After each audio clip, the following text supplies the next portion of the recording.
Ladies and gentlemen, welcome into the Bama Standard post-game show where we are celebrating a perfect 2-0 against Hey. revenge games.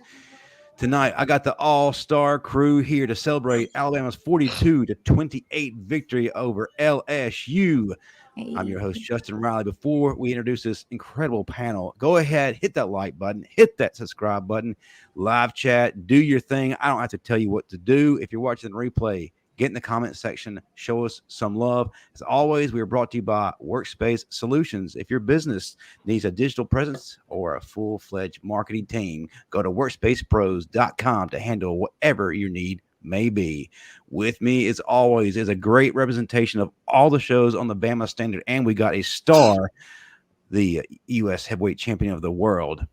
Let me start things out by introducing you to the star of the final whistle, Dan James. Next to him, his big brother, Chris James. Just below, a guy who'll never hold his tongue no matter what it is has to be said, Lushan, and the host of the Crimson Dynasty, Cishi Payne, and two-time SEC champion and national champion, Chris Owens.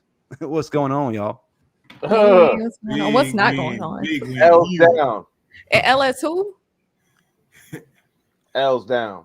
I don't know either.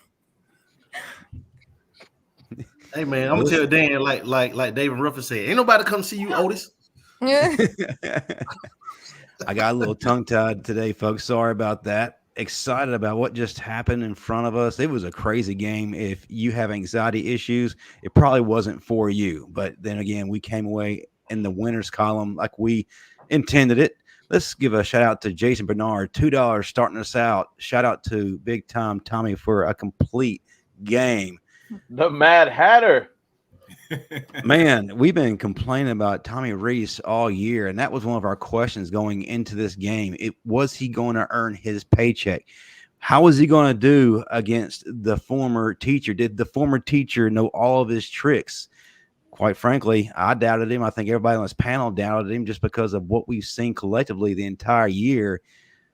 Today, we unveiled a new Tommy Rees, and we finally unleashed Jalen Milroe. Let me tell you just how we unleashed Jalen Milroe. Folks, I don't know if you're keeping score at home, but Jalen Milroe had 374 total yards and 4 touchdowns on the ground. Count them. Give it a shout out to Jalen Milroe. All right, guys, let's go ahead and talk about it. I'm going to go around the room. What were your expectations coming in? What were you looking for? What questions did you need to have answered? And were they answered tonight? Dan James, you are the star, the undisputed star of the show and the final whistle. So I'll start with you. Then I'll go to the big little brother, then down to Lushan and Cishi, and the U.S. heavyweight champion of the world, Chris Owens, will cap it off. Yes. You know, my question going into this game was, what type of game were we going to see? Were we going to see a high-scoring game, which everyone was saying was going to favor LSU, or were we going to see a ball control game, which favored Alabama? Well, the question got answered. We could play either one, baby. You know what I'm saying? That was huge. You know, the second half defense showed up again, man. That was huge. You know, we got a couple of stops. You know, one stop was all we really needed. But to get we got 3 stops, that was huge. So we can't say enough about the second half defense again and the adjustment that was made by Kevin Steele or AKA Tavares Robinson. We'll talk about that later. Oh, man. Real quick, shout out J-Guy, $4.99. Good win tonight, but can Pete not sneak back into the facility no more? Couldn't get a quarterback spot to save our life. Milroe developing into a baller. And, hey, not done there. Crimson Kings, $4.99 for any LSU fan that thinks LSU lost due to Daniels being injured. Bama was up 42-28 before he went down. Don't fool yourself. The tide rolled again. Hey, listen, I was pretty excited before Chris takes the baton just to see Jalen Milroe finally utilized to fit his abilities, his strengths, utilizing his legs. We've been screaming all year, let's run some option plays. And what happens when we run option plays with him? Well, ask LSU. They're reeling right now. Chris, what were you thinking going in? How did you feel? What kind of questions did you have and were they answered the way you wanted them to be answered? It kind of played out like we talked about Tuesday night. You remember, Chris? Dan and Lucian, just like we said Jayden Daniels was going to get some with his legs. They were going to make plays. What I said 42-20. I said 45-27. It's 42-28. So it pretty much played out pretty much like I expected. I expected us to get more stops than their defense. And we saw Milroe grow up tonight. Like, he really took that next step into the top echelon of SEC quarterbacks tonight, I feel like. And like hats off, man, to Jayden Daniels, man. That guy is a baller. No Malik Nabers is the baller. But how about Kool-Aid McKinstry? You didn't hear his name called not one time tonight, other than receiving fair catching punts. That means that they didn't go at him. I'm telling you, guy. You know what I'm saying? Brian Thomas, you hear him either, didn't you? Who was on Brian Thomas? Terrion. Y'all show my boy some love. And Terrion Arnold. But what they did find out tonight, though, was that you can't go at Terrion either. Right. Because, I mean, like the play we got beat over the top, it was just a simple lapse, like we had been saying for the longest. I feel like Malachi is better suited either in the box or high. But as far as like man to man with guys like Nabers, those type of receivers, that's a tough ask for a safety. And it was just a bad read by a free safety on that play. And he was supposed to have helped out. Read the quarterback and helped out Malachi on that, and he didn't get over there fast enough. Here's a $4.99 from Christian. Love the show. Bama was awesome. Dallas Turner needs to be more careful. He pushes his line in many games with his hits. Last time we need him ejected. I don't think that was a hit to get it. I mean, that pretty much was like the same hit he knocked Quinn Ewers out with last year. So it's a football play, man. Like 10, 15 years ago, that hit wouldn't even been in question. You know what I'm saying? That's a Reggie White, Derrick Thomas, Lawrence Taylor type hit. I mean, and he just better be glad. He just better be glad it wasn't Otis that hit him like that and fell on top of him. Right. So since we're adding flags to the sides of quarterbacks now, you know those hits are considered dirty, and there wasn't nothing dirty about that. I mean, he just put that weight on him, man. That's what you're taught to do.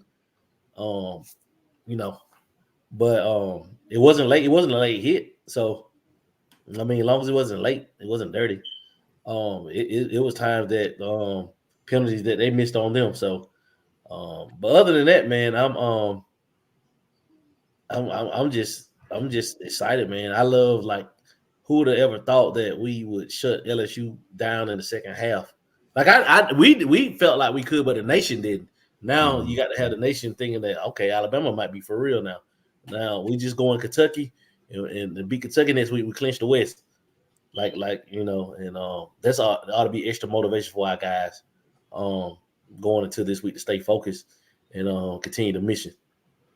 Absolutely. And going into this game, I felt like our defense was going to get tested to the degree they got tested tonight. That I was not expecting. I was actually surprised. I felt Jayden Daniels was going to get his, and like we've all just said, he is him. Without question, arguably the best player in the nation, given the Heisman. He has impressed me more than any of the other candidates, and the other candidates are definitely worthy, but he showed me a different level. But tonight, Jalen Milroe outshined him, and I think it was because he was allowed to be his true self, and you saw what he could do when he's allowed to play within his realm of abilities. Lucian, you're never one to mince words. What questions did you have, and do you feel like they were answered, and how's your confidence level going forward? You know, it's simple. I had a question all season long. I called this guy the Mad Hatter since we signed him. I wanted to see Tommy Reese go deep in his bag, and tonight, for the first time, we actually saw that come to volition. We saw Kendrick Law in multiple different looks, jet sweeps, and that had LSU's defense reeling. And honestly, I don't have questions anymore because Kool-Aid was the other one, and he showed up, and he actually played to the Bama standard tonight. Other than that, our offensive line actually played very well. I'm going to give them their flowers tonight. They held up against the pass rush, and most importantly, again, Jalen Milroe is our quarterback, Bama Nation. So if y'all ain't on that train, y'all better get off because it ain't gonna stop till after January 12th. That's all I'm saying. Okay. Sisha, you had a lot to say on your show this past Wednesday, and Yeah. you're not overly demanding. I don't think. I think that you had reasonable requests, and I think that they were answered and granted to you. How do you feel? Yeah, I mean, well, honestly, I feel great. My biggest question was if we were going to play a full 4 quarters, when were we going to see that? Because we've been saying this whole season that we'll show up in the second half, first half, we look like we're crazy. We had a full 4 quarters. I mean, honestly, I think we could have kept going if we really needed to. Now, there were a couple plays where I was, a little confused because I was curious how we were going to expose LSU's secondary because, a few of their starting cornerbacks were out. So I was curious how we were going to, what our strategy was going to be. We didn't really see a lot of the wide receivers. I mean, we saw maybe Prentice here and there, Bond here and there, but I kind of wanted to see a little more, even with the tight ends. I know that CJ Dupree, he had a reception, but I would have wanted to see more, plays in the air, but I'm happy to see, what Jalen Milroe was able to do with his legs. I mean, I've been saying this entire season that I feel like when you have the talent that he has, use it. I mean, he looks just like Jalen Hurts out there. And my thing is like, nothing is wrong with that. You need to and make those decisions quickly. Now, one thing that was bothering me, especially in the first half, as far as like the defensive play calling, I noticed a few times, like I said on the Crimson Dynasty this week, I said, Jayden Daniels has the second highest amount of rushing yards. You line him up with all their running backs. I think he was right behind Logan Diggs. So what does that mean? You need to be stopping this guy. This guy, every time he ran, it was like a wide open green field. Like it was like the Field of Dreams or something. Like, what are we doing? I mean, I'm literally like, what is going on? And to me, it's like, why not have a safety come up or someone, because you can't rely on those linebackers. You sit up there, you're blocking their O-line. You're not going to even be quick enough to stop him. He caught on to that and it was obvious, but I'm glad that we made, the necessary changes. I think Dallas Turner's hit was a clean hit. It did look a lot like when he hit Quinn Ewers last year against Texas, but overall, I'm happy with what I saw. I think all of my questions were answered. I didn't have any doubt. I still expect us to be in Houston on January 8th. I have family there, so I need to go there anyway, but I'm expecting us to be there. Whoever we play, I know that we're going to show up, and I'm proud of Jalen. I see that confidence that we wanted to see week 2 against Texas, and I think it was just a matter of time. So I think we're in there. Oh, I like the energy. Jayden Daniels, yeah, you're absolutely right, Cishi. I think that's something that we definitely needed to pay attention to. I mean, the guy had 11 rushes for 163 yards tonight. And did anybody check Deontay Lawson's ankles, by the way? Did he have that Aflac insurance to cover the ankles? He gave me was nasty. What they call it, doodle leg. And last but not least, Lucia. It was this cleats that got caught together in the grass. I watched it. It does happen. Last but not least, the true heavyweight champion of the world, not Logan Paul, Chris, but you. I do not acknowledge him beating Rey Mysterio earlier today. But anyway, Chris, you've had a chance to kind of listen to what everybody had to say, and you're able to look at this game through a different lens, a lens of a player. Talk to me about the offensive line. We didn't have any negativity from these guys tonight. They arguably played the best game of the entire year. They saved it for the biggest game. And my gosh, Jayden Roberts, that man put on a clinic. Love what he's been doing up to this point, and then what he put together against LSU. But go ahead, give us your thoughts. What questions did you have, and what answers do you feel like were given to you? Were you satisfied? Yeah, I think the two main things I wanted to see coming into this game were the interior linemen. I felt like LSU wasn't as great up front as they had been previously. I really wasn't too worried about Harold Perkins considering the size of our tackles. So for us up front, I expected us to dominate. And I really wanted to see more of Jalen Milroe design runs. I think that really kind of changed the game for LSU's defense because now, instead of playing that aggressive man that they're used to playing over the years, they kind of have to wait around. They have to be a little hesitant in their pass rushes.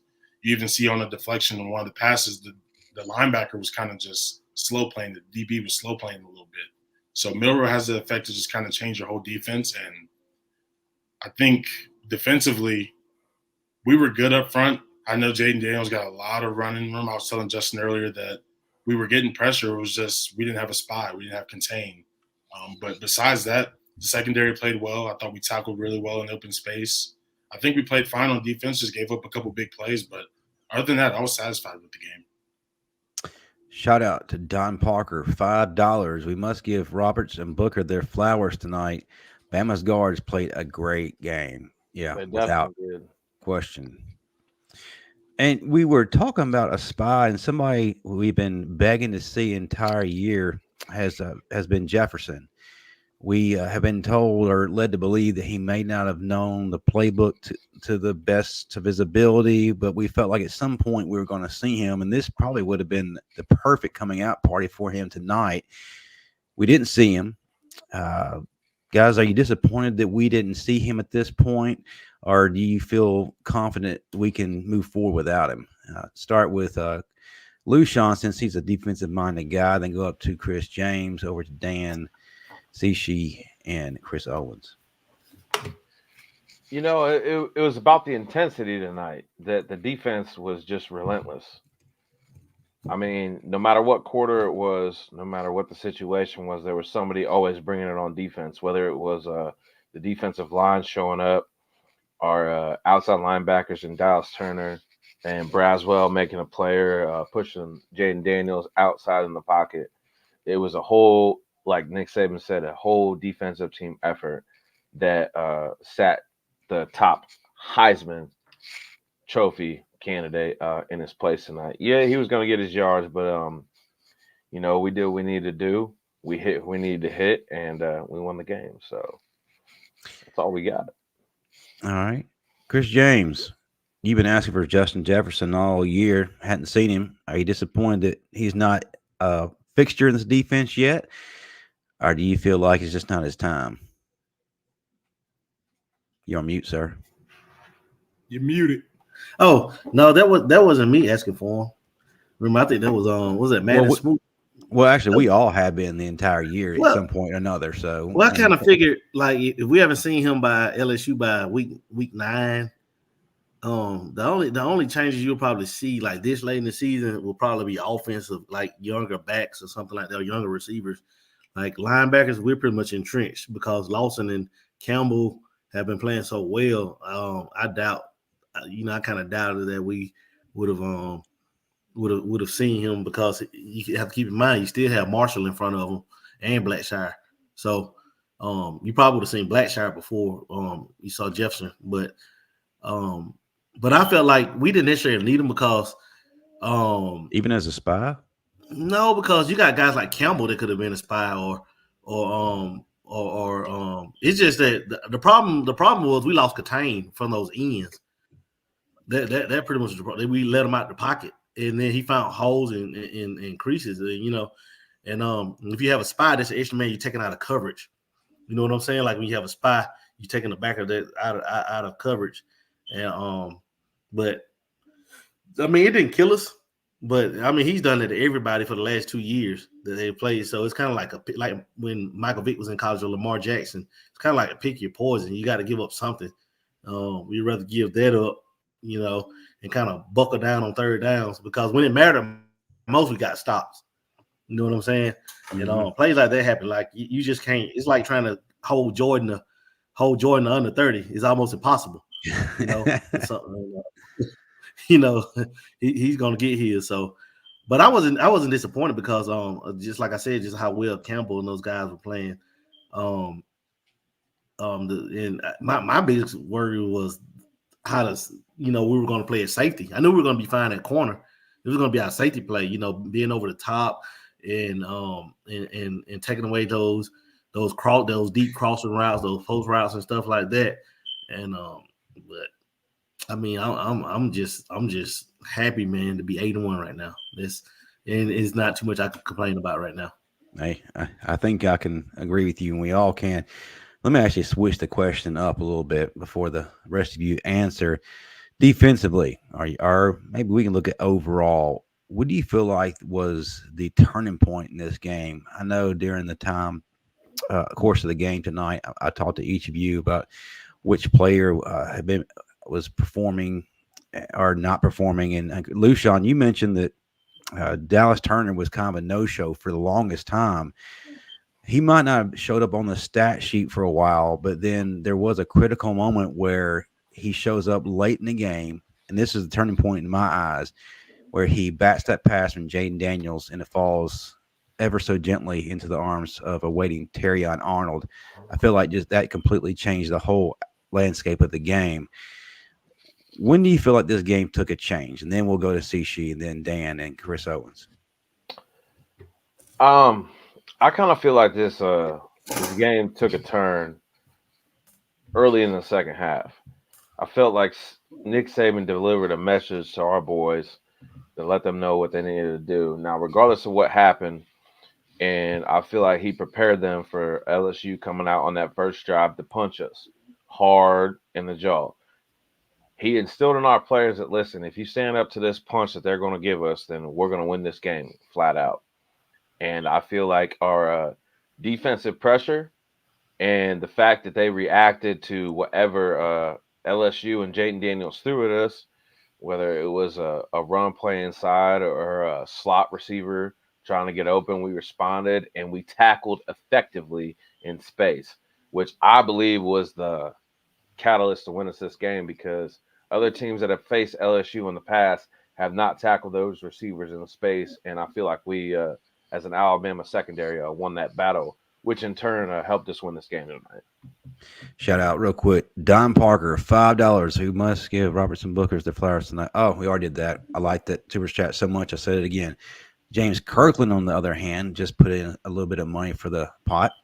James Kirkland is donated $5 of his hard-earned money. How do we feel about the running game? I feel like we saw a lot more to the outside tonight, but it's the worse than average defense. We'll come back to that. I'm going to put a pin in that. I'm curious to get your thoughts, Cishi and then Dan and Chris, on your turning point, when you felt like the momentum swing took effect. So I personally feel that turnover on downs, I think that was in the first half. To me, that was a game changer. I know that it was still early on, and LSU's even scored, I think, one or two times after that. But to me, that was a game changer.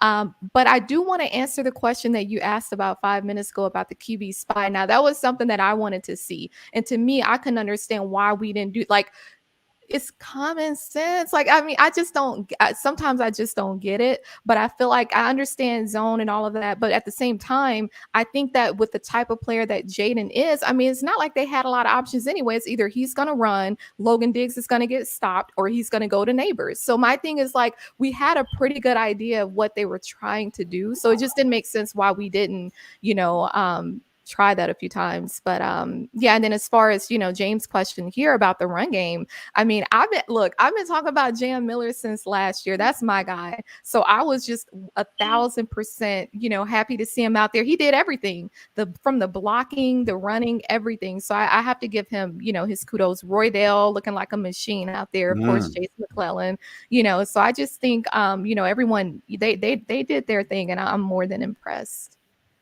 No doubt. Dan, when was your critical moment or momentum swing? Before you answer that, we've got Jason Hayward. Milroe proved all his haters wrong tonight. Sweet revenge. Got to keep the intensity next week.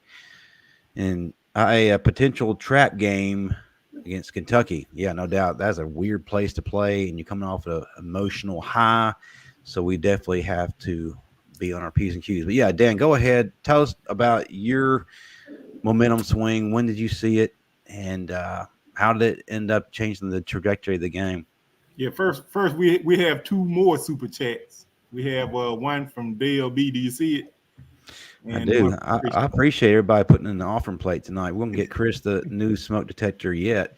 $20 from Dale B. And then Christian, $4.99. Terrion at slot with Kool-Aid and Amos outside. And Malachi and Downs at safety is locked down. Great adjustment in the second half. Go ahead, Dan. Yeah, definitely. The turning point was, without a doubt, 100% the Dallas Turner deflection. Even what's the guy, the announcer, he was saying that whoever gets Gary Daniels. Yeah, Gary Danielson. I can't stand him. I lost his name. I hate both them too. But he was saying during the game, the first team that was able to do that would have an upper hand, and that could have been more true. That for them was a backbreaker because they were unable to stop us at all. We were at least able to slow them down enough, but they were completely unable to stop us at all. The running game, the passing game, anything. But as far as putting a spy on Jayden Daniels, quarterbacks like that, the last quarterback like that we seen was I guess Kyler Murray. We had a little success with him, but you don't see quarterbacks like that too much. I don't care who you put the spy on them. Spying on them, being able to wrap them up is two completely different things. He's just that great an athlete. He's a true dual threat quarterback. People use the term dual threat quarterback a lot, but a dual threat quarterback is one that is just as good throwing as he is passing. We've seen the Johnny Manziel. They're always giving us fits. The Johnny Manziels, what's the quarterback from Clemson? Deshaun Watson. Deshaun Watson. Guys like that, it doesn't matter. You can put a spy on them if you want to. They gonna carve you. It's just what they do. What we should have been doing, more effectively was keeping them inside the pocket. We kept letting them get outside the pocket. Mush rush. Oh hell, yeah, the mush rush. Like we did Jordan Jefferson. Yeah, we didn't see enough of that from Keenan and Otis. We didn't see enough of that. Collapse the pocket. As soon as Braswell Turner got upfield, he was able to elude, move to the outside. We used the Bogby on the edge, and he's just not fast enough. So, but fortunately, it didn't hurt us too badly. Other than the stat line. But that's something film study we can clean up, but we won't have to see another quarterback like that again. Yeah, thank goodness. Hey, Justin. Yes, sir. See, Dan knows all too well about spying the quarterback because those Thanksgiving family football games. With a bad knees like that. So he knows about it all too well. He could do that with the awesome fake thing. But when I did put the pause on you, tell him what happened. Mama! He was elusive. I'm going to have to hear more about that on the final whistle this Tuesday night. Chris Owens, I'm going to acknowledge you. A couple of things. One, I need to know your turning point in the game. And then we've talked about the spy. We were frustrated the entire game about not getting the spy on Jayden Daniels. And we're sitting here asking ourselves, why aren't we seeing it? As couch coaches, we may not understand why we didn't see it. But as a player, a guy who's been in the trenches, who has seen the inner workings of a Coach Saban-led team, were we overreacting or were we dead on and needing to see that happen? So for me, the turning point in the game, I believe, was that holding call on Will Campbell. I think that was the first time in the game where he was a little bit uncomfortable. And you see after that, you get the tip pass on his side of the line that leads to the interception. You see the hit that ultimately takes out Jayden Daniels from the game. Like, I felt like he was the one on the O-line that if you got him off his game a little bit, because the center was already nervous. I felt like everybody else was kind of on the edge a little bit, just dealing with our pass rushes. But getting him off his game a little bit, making him question a little bit, I feel like that really changed the game for us. And as far as the spies, I have an idea of what we were thinking. They don't have the strongest O-line aside from Campbell. And so mixing them up, getting their eyes going all over the place, that was kind of the game plan. But in doing that, we would see Braswell might get inside and the contains wide open. Or like I was telling you, Jayden Daniels will just let the games clear out and find running games. So it's not like they weren't getting home. And even times it's not like they weren't there. But when we're not disciplined in our rush lanes or when we're playing man and everyone has their back to the quarterback, you give up some of those bigger runs, just trying to be more physical and trying to create chaos in the pocket. Gotcha. And I want to circle back to this question for James Kirkland. I want to go around the entire panel, see she touched on it just a little bit. He asked about the running game specifically. How do we feel about the running game? I feel like we saw a lot more to the outside tonight, but it was against a worse than average defense. I'm not going to think about the worse than average defense. I just want to think of it as we finally utilize these great backs. And I feel like going into this game, knowing what LSU was bringing to the table, we could exploit them up front. And we also talked on our various shows that we were going to see a myriad of ball carriers in this game in different ways. And the ways they were utilized is what impressed me the most. Creative ways, reaching into Tommy Reese's back, using these running backs. Putting Roydell in the second half really kind of started the ball rolling. I feel like for our offense, and I just love the way he runs, man. Just powered, finesse. Agree with me or not, he reminds me a little bit of Eddie Lacy. May not have quite the sweet spin move as Eddie Lacy, but he kind of reminds me a little bit as far as of his style. But answer the question, folks. I'll start with Chris Owens since he always, goes last. And then we'll go over to Cishi to touch more on it. I know you already talked about it a little bit, but I feel like you have more in the tank possibly. Then we'll go to Lushan, Chris, and Dan will finish this up before we go to our next topic. Yeah, I like the creativity in the run game. It was something different. We were so used to inside zone. And so finally having some design runs that got us on the edge a little bit, kind of get those guys a little uncomfortable on the edge, making them have to read their keys a little bit better, be a little more disciplined. And ultimately letting Jalen use his legs because no one can tackle him in open space. And along with that, he's also a physical runner. So when you see your quarterback running through guys on the sideline, that kind of empowers everybody else on the team to pick up their physicality. And so I like the creativity, the little jet sweeps, getting all of our receivers involved, short passes, letting them create in space, even little touch passes, anything like that to just change up what we've been doing all season and utilizing those guys up front. Because I was saying into the week that I believe that 3 interior guys were going to be the determining factor in how we ran the ball.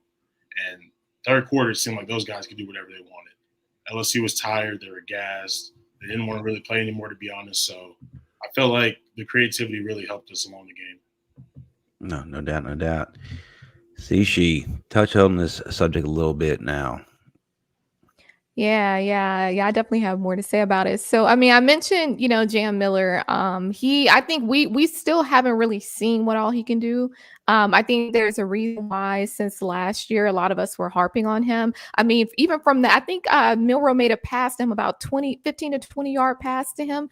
I mean, he pretty much did everything he could do tonight. So I think that we definitely need to start seeing him more. It's interesting, though.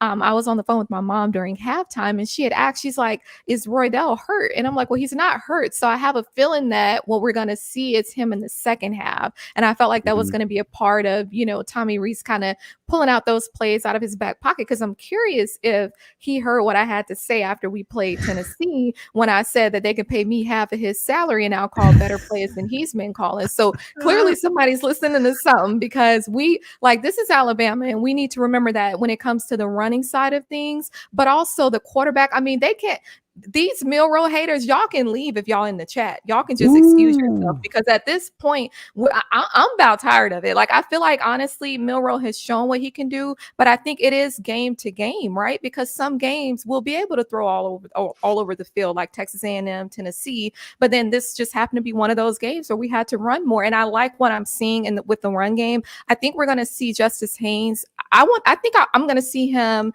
Kentucky. I'm betting on Kentucky. I think that we're going to see him make a couple explosive plays against Kentucky. I think Roydell, I keep comparing him to Boston Scott or someone like that, but I do think that we're going to see him a little more too. And so I think that, we're going to see even, from the tight end side of things, I don't want to just see them blocking. I do think that we need to help Proctor a little bit more, but I want to see them utilizing the tight ends a little bit more, because I feel like we have almost like a hidden gem there with them as far as, just having that depth at the tight end position. So I know I kind of pivoted away a little bit from the run game, but yeah, it was solid. It was definitely solid. Lushan, talk to us about the running backs, man. Hey, I'm a huge fan of the running backs. It's been one of my favorite positions all year. Jace McClellan, let's just start with him. He hits his blocks, he does his thing, and he does not go down after the first hit, which is an Alabama running back that is imperative to the offensive success of this team. Also, Roydell Williams came in his little light tonight and showed out that he is not scared to get physical. Also, Jam Miller, I know a whole bunch of people ain't seeing this, but his unsung ability to step up and hit a blitzer in the mouth has sorely been missed, because I saw him on more than one occasion meet those LSU defenders and them white, ugly jerseys just right in the mouth of the line of scrimmage and let Jalen Milroe do what he does best, and which is make plays. So my offensive grade for the run game is an A, flat out. They ran the ball, they picked up their blocks, and they were physical. And most importantly, they did not fumble. Oh gosh, Ball no control. kidding. Ball control is a huge part of what Nick Saban wants to do. Tommy Rees, like I said on Twitter and every other social media page, ladies and gentlemen, I'm going to introduce you to Tommy Rees, the Mad Hatter of Alabama football. By the way, CC, I just want to let you know that majority of the parents of players on the team do watch all of our shows. So maybe your message was carried out, just like you said. Well, something needs to be carried out, like they carried out Jayden Daniels. Oh snap! No, too Damn, soon. girl. Dang, Chris James, you've been. That's what we're doing. CC set the tone. Man, now I know not to ever get on CC's bad side because she can. Jesus, she's brutal, man. Talk about the running backs. Hey, Roydell had an astounding 9.3 yards per carry tonight. Yes. Talk about a game, guys. He didn't have over 100 yards, but he was effective, and when he got in, he made the most of his opportunities, and he's a game changer to me. But Chris, I don't want to steal your thunder. Go ahead. Well, we had 6 rushing touchdowns tonight. Granted that 4 of them came from Milroe, but hey, that's part of the running game. 155 yards, 4 touchdowns on 20 carries, 7.8 yards per carry on 20 carries. That's sick, man. And then Jace came in. I think he had 14 carries. But how about Jam Miller? Like what he did out the backfield, man. Like we talked about it. Did we not talk about it on Tuesday night about Jam Miller, the potential of seeing somebody else? And that's man. I'm proud, man. I feel like a proud big brother, man, because just to watch how these guys have grown since game 1 until now, and it seems like, man, I challenge anybody to name a team that has improved more from week 1 to now than Alabama, you know, and especially in the run department, because LSU, you know, they have some dudes up front. Even though Mingo was missing, they still had other guys, you know, who will play on Sundays. So to be able to push them around a little bit and open up holes, that's good, man. That's good. I'm just waiting to see if we're gonna continue on that same type of trajectory from here on out next week. Because if we go in Kentucky with the same game plan, using Milroe's legs, I don't care what Kentucky, they can bring back Derek Abney. He on couch. Go get whoever you want. It won't matter, man. I think the rest, everybody else that's left on our schedule, I think that they're in for some damage, man. Kentucky. Is it Chattanooga we have after Kentucky? Yeah. Hey, Chris, you're cutting into Dan's time. He's a star, and we won't want Dan getting mad, and he's got to get his baby powder out and slap up it. Anyway, no, it's just that Dan got to go to sleep, man, because you know the 45 and older club. You know, look here, man. I'm tired. I'm tired of making him relevant. You know what I'm saying? Because you are the mega star. Thank you. Talk to us, Dan. Finish the subject out, then we'll go to one more before we name our players of the game. Yes, when you rush for 288 yards, you know that answers the question. You know what I'm saying? But that the only way that happened is, you know, our guys, man, the dudes up front. You know what I'm saying? We can talk about the running back, but I want to talk about the job that Jayden Roberts has done since he's been inserted into the lineup. You know, Tyler Booker's been the guy all along, but, you know, notice he was the captain out on the field. You know what I'm saying? So he's the leader of it. But, man, our ability to just manhandle these highly touted defensive lines that we've been facing lately, you know, it's just amazing, man. But, you know, Jam Miller, Roydell, Jace McClellan, you know, they continue to do what they do. You know, eventually we're gonna see Justice Haynes. You know, we're gonna mix them in a little bit, but those 3 are the guys we're gonna ride. And I like that we use Jam Miller early. So overall, I give the entire group an A. Awesome. Real quickly, let's go to one more subject before we name our players of the game. We've already talked a little bit about it. We got Kentucky on the horizon, and it's always tough to go on the road after a big emotional win into a game, honestly, that people aren't really looking at. It's 11 o'clock game, the old Jefferson Pilot Sports time slot. Nobody really gets energized for it, but it's pivotal. We win this game. We secure the West. We're headed to Atlanta, and we are allowed to get a rematch from Georgia we've been anxiously awaiting on since 2021. I'm going to start with Chris Owens, and then we'll move to Cishi, then Dan, Chris, and then Lushawn. Going forward, talk to us about Kentucky. Talk to us about prep next week and where the minds of these guys are. Do you feel like there's any letdown, or do you feel like it's easy sailing? Go ahead. Talk to me, Chris Owens. Yeah, I'm not really too worried about the letdown portion of it, simply because we all know what's at stake. We know our margin of error is really thin. And I think today was a really good game for us, because when you go on the road with Kentucky and then finishing up at Auburn at the end of the season, the run game is what kind of quiets the crowd down. You can really get those guys to sit on their hands. You take the momentum out the stadium. And so for us, we'll try to build on what we've done this week.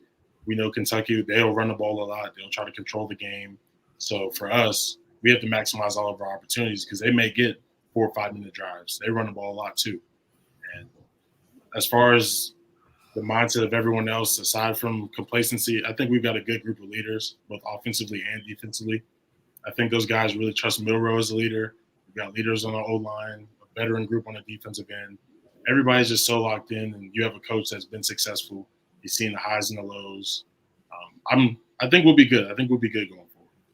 Awesome. Cishi, let's talk about the next week. I was about to say bye week, but Kentucky's a real team, so we have to show up. Hey, it may end up looking like it was about, well, anyway, no, I think that, I mean, of course, it's not going to just be handed to us, but I do think that with Kentucky, I would say 2 things. We need to go back and watch how they beat Florida. I do believe they beat Florida. We need to go back and watch that in particular. I think that's going to show the team something. And then also watch how Georgia ended up beating them. I think both of those are going to be key. But I wanted to mention what Coach Saban says pretty often to the guys, and then what I hear, like Jalen Hurts and different people say, is just give them that 24-hour, rule where you enjoy this for 24 hours, maybe 25, because we got to set our clocks back. Maybe they get that extra hour, but I think they need.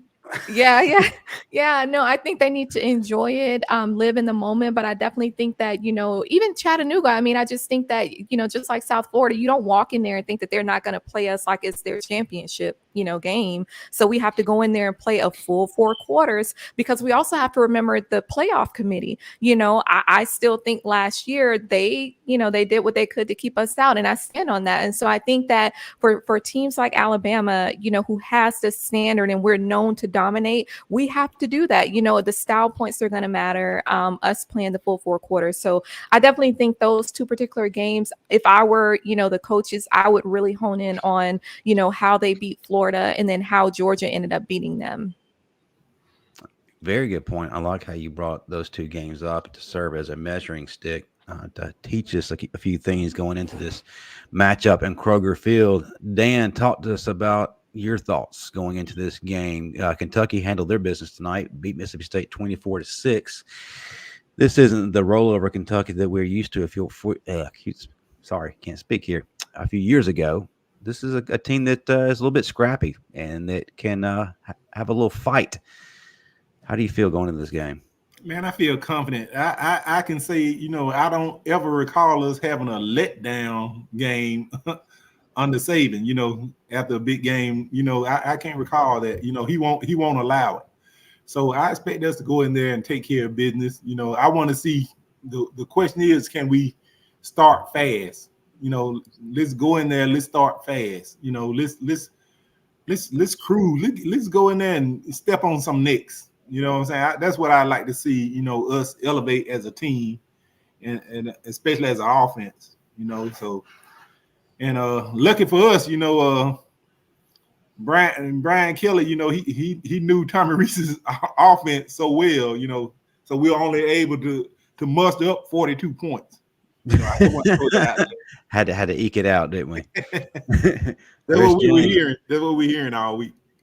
Chris James, talk to us about this week coming up against Kentucky. You've heard what the others have said, and you had the personal experience coming off of big games, big wins, and going into a team that maybe not everybody's really looking at or taking seriously.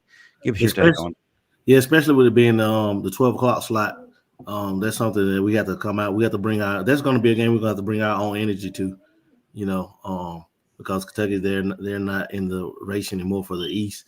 So it's going to be a game that we're going to have to come out fast, start fast, and don't ever let them build on that momentum. We can't let them sustain drives and make big plays and have.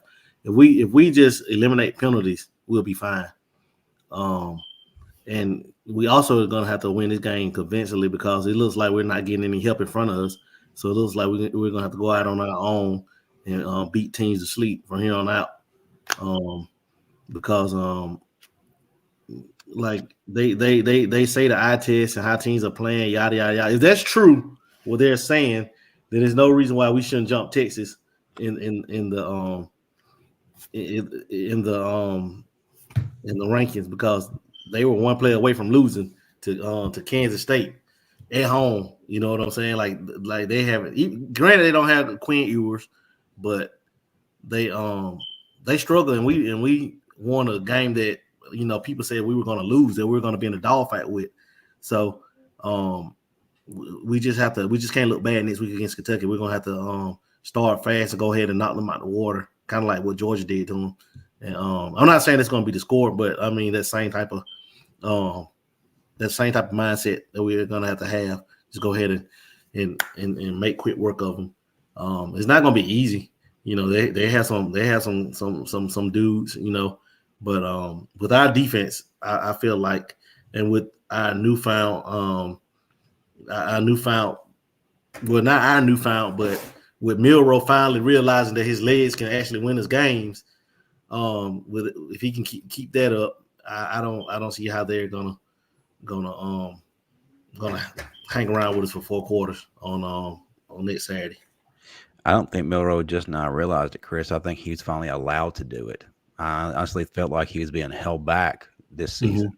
And now that he's been freed, we see what he can do. But Lucian, go ahead and finish up this topic so we can go on to our players of the game.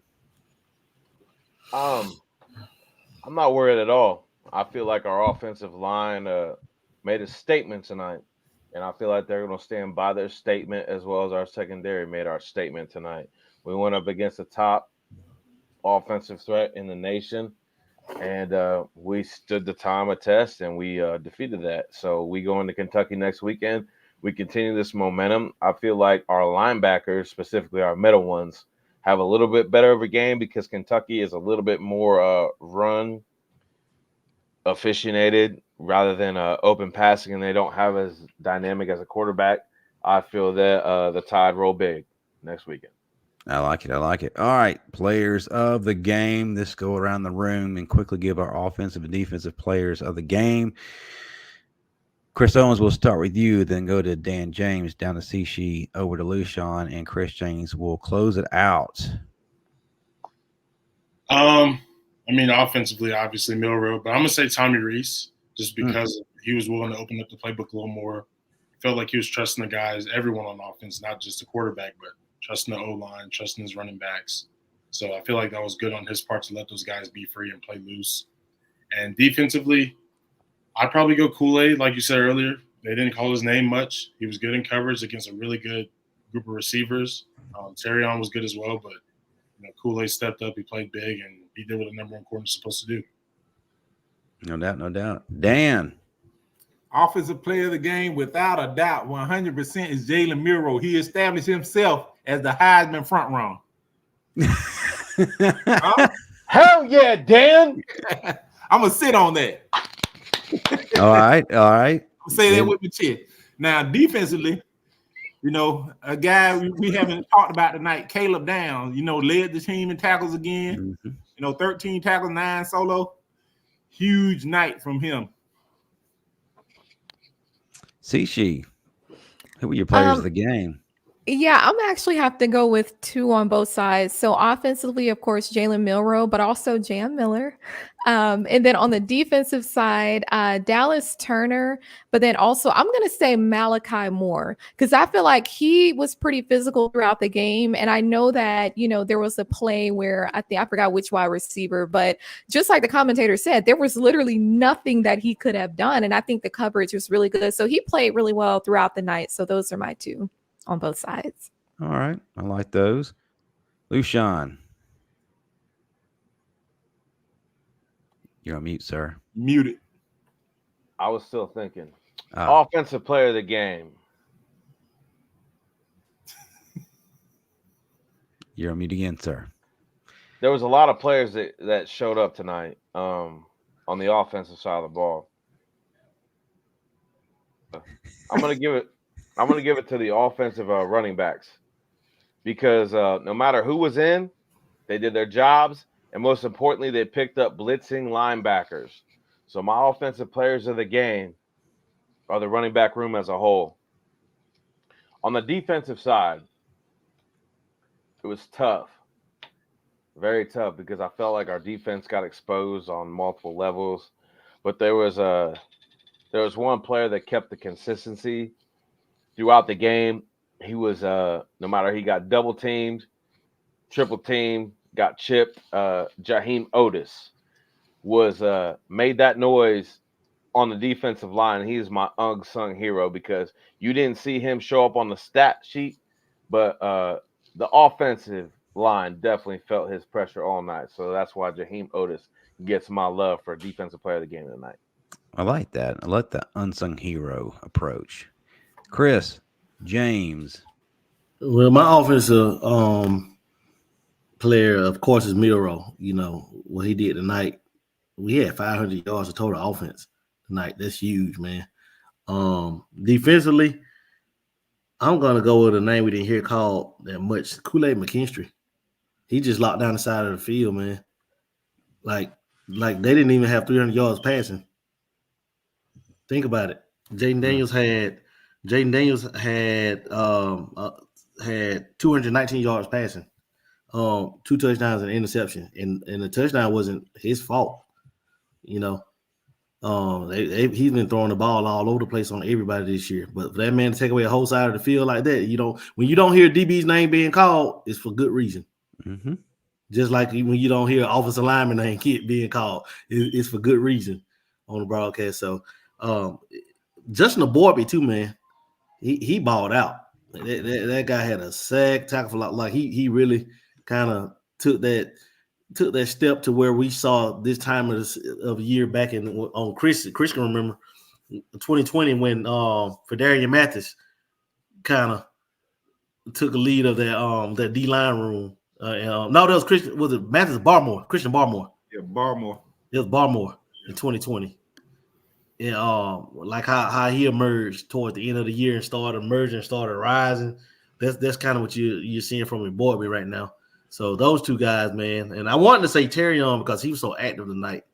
But like I said, Kool-Aid took a whole side of the field away. Like they didn't even think about throwing it over there. So I got to give it to that guy for being Mr. Lockdown tonight.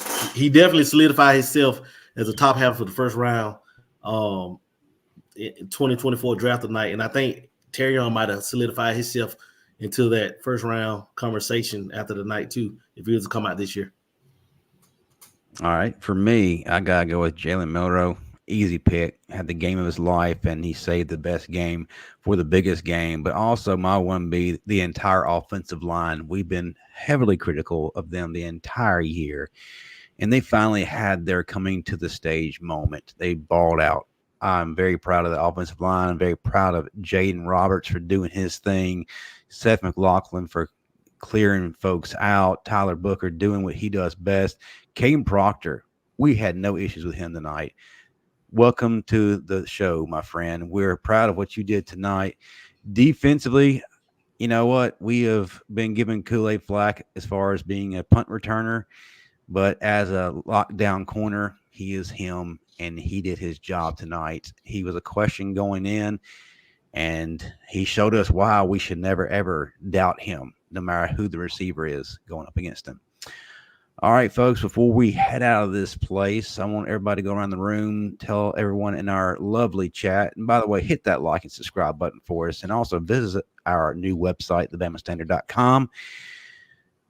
Tell the folks where you want them to find you. We'll start out with the most popular guy in the entire panel who really carries the weight of the panel. And that's Dan James. Then we'll go to Chris, Lushan, Sishi, and Chris Owens will finish it out. And for those of you who have shows, please pop your shows. Yeah, he carries the weight. All right, look at that head. Now you might need to look a little lower, but we're gonna leave it at that. Well, at least he's been awake for a majority of the podcast, Chris. I stay awake, dude. I don't go to sleep. I didn't work. It's not your time. It's not your time. It's not your time. Let me have this. Okay. Now what you do, you want to find me, you can find me right there at Final Whistle Dan. That's what you can do. You know what I'm saying? And every Tuesday, the Final Whistle, come watch my show and my co-host. You know what I'm saying? starring Final Whistle Dan and them. And them. You know what I'm saying? So, but catch me every Tuesday night. You catch me here every Saturday after the game, post game show. Eventually, Cece had me come on. I can grace her with my presence on her show one day. Maybe we can get you this week. Oh, there you go. Yeah, we can do that. I heard Dan and Chris Owen gonna be tag team wrestling partners. Yeah. I need you to take out Judgment Day, Chris. Can you do that for us? Yeah, make it a handicap match. I can do it myself. You good? Take the day off. I will buy that pay-per-view. Chris James, tell the folks how they can find you. Give us a little bit about your show. Dan talked us just a tad. Finish it up. In about 15 minutes, you can find me in Dan's refrigerator because he grilled out today. So I'm about to head. He's on vacation. My season's over. So, but you can find me on Tuesday nights on our show, The Final Whistle. On Twitter, you can find me at Coach Chris James. On Facebook at Chris K. James Sr. On Instagram at CKJ Senior 32. I forgot. We're gonna say the last part. What we normally say on Tuesday nights. No, sorry. They ain't ready. We don't do that on this show. No. We're gonna be a Christian show tonight, sir. She's on here. We don't do that. Whatever. Lushan, how can folks find you, and what show do you frequent now? Hey, you know what? You can find me on Twitter or Rolush21. But most commonly, you can find me on The Final Whistle, guest hosting with Dan, the star of the show, getting all the Alabama information, and Chris James is on there too. I ain't gonna forget y'all, the James brothers. I just go on there and just basically co-sign what the James brothers do every Tuesday night. But we get down, we have fun. Y'all come out, and also don't forget on Wednesday night, CC does her thing, usually with Coach Smoot. Everybody needs to come out and show her love. But me, I got some things coming. There's some things in the wake and behind the scenes. Justin Riley, basically this is his show. We need to all give thanks to him tonight. And most importantly, I want to say specifically to Brian Kelly. Oh boy, we're a Christian show, sir. Tommy Reese basically just Jedi'd you. Yes, he did. That's all I got to say. I like That's all I got to say. He's the Padawan now. Luke Skywalker definitely won tonight.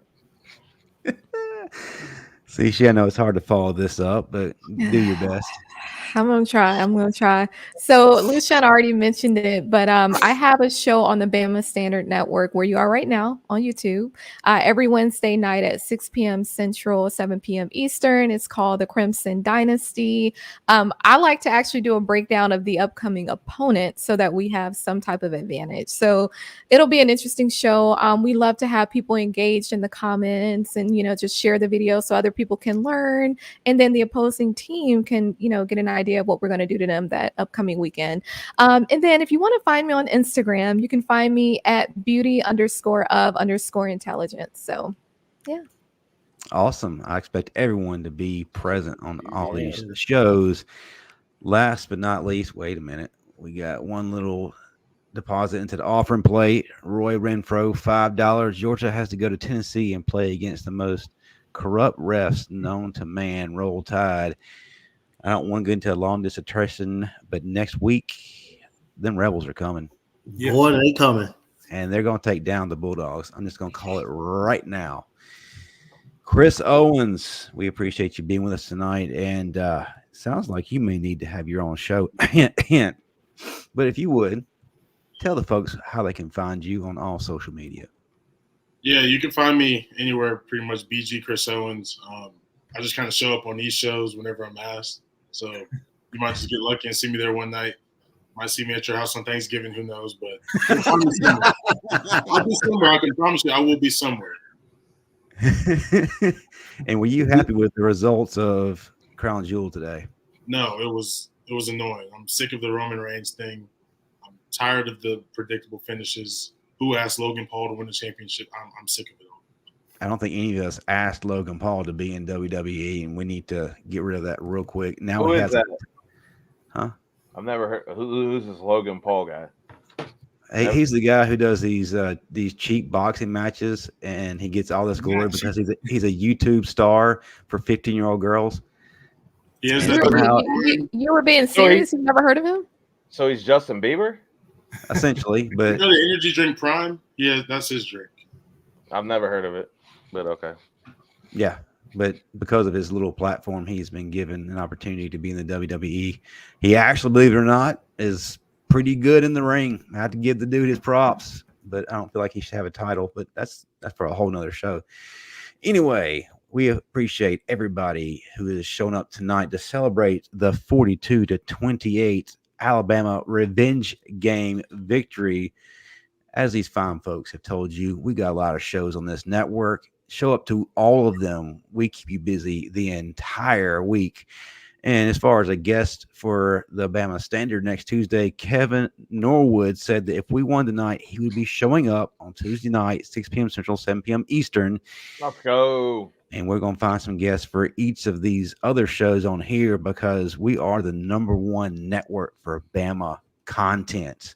For all of us at the Bama Standard post-game show, that'll do it. Roll Tide, everybody. Roll Tide. Roll Tide, Roll Tide, y'all. Yeah.